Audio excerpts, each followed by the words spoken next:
pH. What is pH? pH is a universal indicator. So it is a type of indicator. हमेशा हम natural indicator और इनका use नहीं कर सकते, इसीलिए यूनिवर्सली जो यूज में लाए जाते हैं वो भी प्रोडक्ट बनते हैं एसिडिक बेसिक, उनके एसिडिटी एल्केलिटी को शो करने के लिए जो इंडिकेटर यूज में लाए जाते हैं they are called our pH indicators.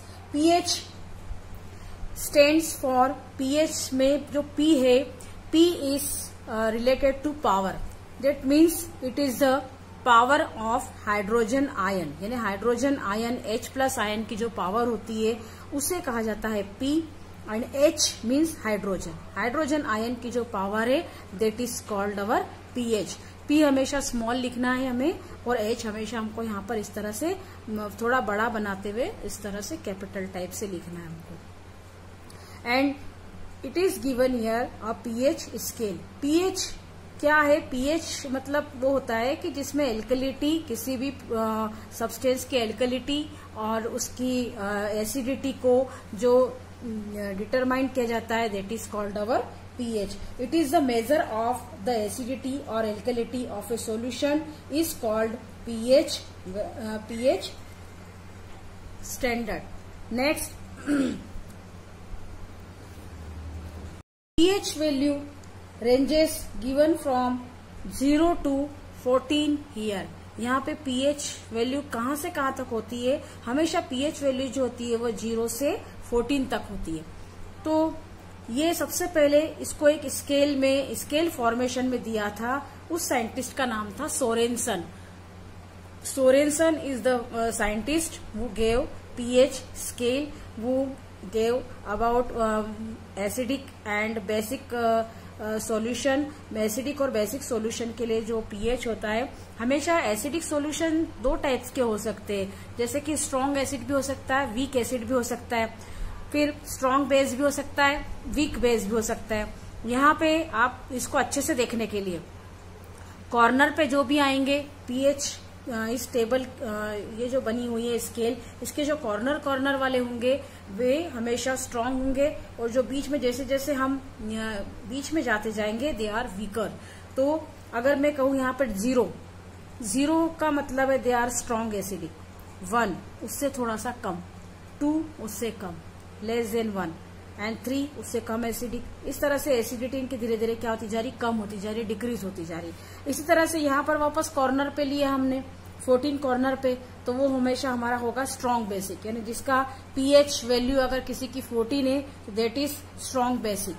अगर पीएच वैल्यू 13 है उससे थोड़ा सा कम बेसिक, 12 है तो उससे कम बेसिक. इस तरह से किसी भी प्रोडक्ट की या किसी भी सब्सटेंस की एसिडिटी और बेसिसिटी हम क्या करते हैं, शो करते हैं. उससे हमको पता चलता है कि स्ट्रॉन्ग एसिड है, it is a weak acidic, it is a strong base, it is a weak base. अब यहाँ पे देखा आपने 0 से लेकर 6 तक, इस स्केल में 0 से लेकर 6 तक के जो होते हैं, जिसका सपोज किसी का सब्सटेंस का pH 1 है, किसी का 2 है, 3 है, 4 है, 5 है, तो दे आर एसिडिक, उनको एसिडिक कैटेगरी में रखा है. अगर किसी का pH 8 आता है, 9, 10, 11, 12, 13, 14 दे आर बेसिक, तो वो बेसिक कहलाते. जिसका भी pH 7 है दे आर न्यूट्रल. तो वाटर का pH हमेशा न्यूट्रल होता है. वाटर न तो बेसिक में आता है कैटेगरी में, न ही एसिडिक में आता है, तो इसीलिए 7 भी pH वाला जो होता है इट इज न्यूट्रल. अब pH स्केल पे आप देख सकते हैं 0 है pH, यानी बैटरी एसिड, यानी हम कह सकते हैं सल्फ्यूरिक एसिड का 0 होता है. देन 1 HCl का होता है, 2 लेमन जूस का होता है, 3 सॉफ्ट ड्रिंक्स का होता है, 4 होता है एसिड रेन का, 5 जो होता है वो होता है ब्लैक कॉफी का, एंड 6 जो होता है वो होता है यूरिन का. इसी तरह से 7 आपको पता है कि प्योर वाटर का होता है, प्योर वाटर से. 8 जो होता है वो हमारा सी वाटर का होता है. 9 बेकिंग सोडा, 9 जो होता है pH बेकिंग सोडा का होता है. सॉल्ट लेक जो पाई जाती है जिसमें कि सॉल्ट होता है, ऐसी लेक जिसमें कि सॉल्ट डिजोल्व है, उसका जो pH होता है वो 10 होता है. नेक्स्ट अमोनियम सॉल्यूशन का होता है हमारा 11 एंड 12 जो होता है वो होता है हमारा सोपी वाटर, साबुन जिसके अंदर घुला हुआ है, डिजोल्व है, उसका पीएच जो होगा वो हमारा 12 आएगा। It is a basic. And 13 जो होता है वो ब्लीच का होता है।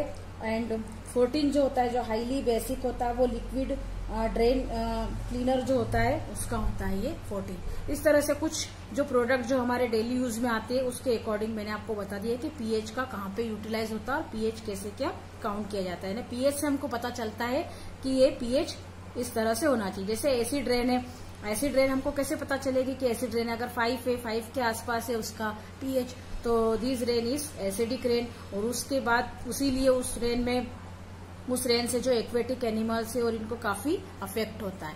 तो ये तो आपको बताया पीएच का।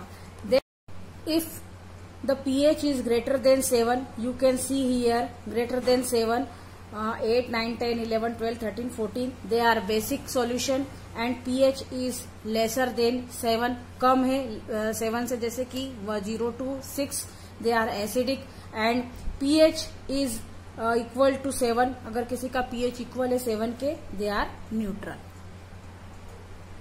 Now I am taking the importance of pH in our daily life. हमारे डेली लाइफ में पीएच का क्या इम्पोर्टेंस है? First importance is in our digestive system. हमारे डाइजेस्टिव सिस्टम में इन केस ऑफ इनडाइजेशन, अगर इनडाइजेशन में क्या होता है, वी पेन, हमारे को स्टमक पेन होता है। और स्टमक पेन इस वजह से होता है कि मोर एसिड जो होता है वो रिलीज होने लगता है हमारी बॉडी में, इसीलिए इसके लिए हमें जो लेना पड़ता है वो एंटाएसिड लेना पड़ता है। तो इस तरह से इस पीएच की वजह से हमको पता चलता है कि पीएच कम है, मतलब हमारा एसिडिक हो गया है अंदर से और हमको एंटाएसिड की जरूरत है। इस तरह से ये एंटाएसिड हमारे जो हाइड्रोक्लोरिक एसिड जो रिलीज होता है गैस्ट्रिक जूस से, तो वो उसको वो न्यूट्रलाइज कर देता है। तो इस तरह से फर्स्ट इम्पोर्टेंस हमारा हुआ इन डाइजेस्टिव सिस्टम में। सेकंड इम्पोर्टेंस हमारा है pH of acid rain.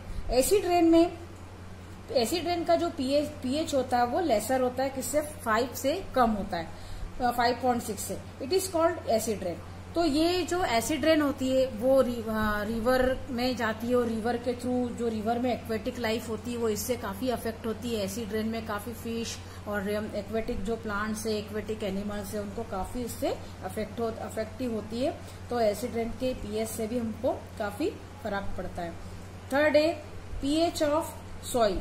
Soil का पीएच भी होता है, तो सॉइल का पीएच तो मस्ट नेसेसरी है, क्योंकि इंडिया में आपको पता है कि हम बहुत ज्यादा कल्टीवेशन होता है, तो हमें आपने देखा होगा सब जगह की जो सॉइल होती है वो अलग अलग होती है। आप कहीं भी चले जाएं इंडिया में किसी भी प्लेस पे तो एक जैसी सॉइल नहीं मिलती है। तो कहीं कहीं पे सॉइल बहुत ज्यादा एसिडिक होती है, कहीं कहीं पे बहुत ज्यादा बेसिक होती है। तो हमेशा एक ही टेक्निक से कोई भी फार्मर अपनी कल्टीवेशन नहीं कर सकता है। उसके लिए उसे फर्टिलाइजर यूज करने पड़ते, और वो फर्टिलाइजर कैसे यूज करेगा, उसको कैसे पता चलेगा कि हमें ये फर्टिलाइजर लेना है। तो उसके लिए अगर सॉइल सपोज बहुत ज्यादा एसिडिक है तो वो ऐसे फर्टिलाइजर यूज करेगा जिसमें बेसिक कंटेंट ज्यादा हो, बेसिक कंटेंट से जो बना हुआ हो। ऐसा फर्टिलाइजर यूज करने से वो एसिडिक प्रॉपर्टी को, सॉइल की एसिडिक प्रॉपर्टी को न्यूट्रलाइज कर देगा। इस तरह से जो प्लांट ग्रो होंगे उनको कोई भी उससे फर्क नहीं पड़ेगा, जो प्लांट होंगे वो अच्छे से ग्रो हो जाएंगे। सपोज कहीं की बहुत ज्यादा एल्कलाइन है, बेसिक है, तो वहां के लिए वो ऐसे कंटेंट वाला फर्टिलाइजर डालेगा जिसमें मोर एसिडिक प्रॉपर्टी हो। तो इस तरह से वो भी न्यूट्रलाइज कर देगा और वहां के जो प्लांट है वो अच्छे से ग्रो हो जाएंगे। इस तरह से प्लांट के ग्रो होने के लिए, उनके कल्टीवेशन के लिए जो पीएच की जो नॉलेज है वो बहुत ज्यादा जरूरी होता है। नेक्स्ट है टूथ डिके। तो हमारे जो टूथ है, टीथ है, तो उसमें भी एक तरह से हमारे माउथ में बैक्टीरियाज रहते हैं। आपको पता है कि मीठा खाने से या फिर कुछ खाने से हमारे इसमें बैक्टीरियाज होते हैं, और वो जो बैक्टीरिया रहते हैं वो क्या करते हैं, दे प्रोड्यूस एसिड्स। वो एसिड को प्रोड्यूस करते and they cause our teeth decay. तो हमारा जो दांत खराब होता है उसमें, उसकी वजह, वो बैक्टीरिया की वजह से एसिडिक पोर्शन जमा होने लगता है और उससे हमारे दांत खराब होते। अगर प्रॉपर हम टूथपेस्ट ले उसमें कि अगर एसिडिक पोर्शन ज्यादा है तो ऐसा टूथपेस्ट यूज करें जिसमें कि बेसिक कंटेंट से बना हो, तो वो जो एसिड उन्होंने जो प्रोड्यूस किया है वो क्या हो जाता है, न्यूट्रलाइज हो जाता है। इस तरह से we can prevent tooth decay from using our proper toothpaste. Next है बी स्टिंग। बी स्टिंग मतलब जैसे जो मधुमक्खी जो डंक मारती है या फिर तो उसमें भी बहुत मैंने बताया उसमें भी एसिड होता है, तो इस एसिड की वजह से इरिटेशन होता है और काफी पेनफुल होता है ये।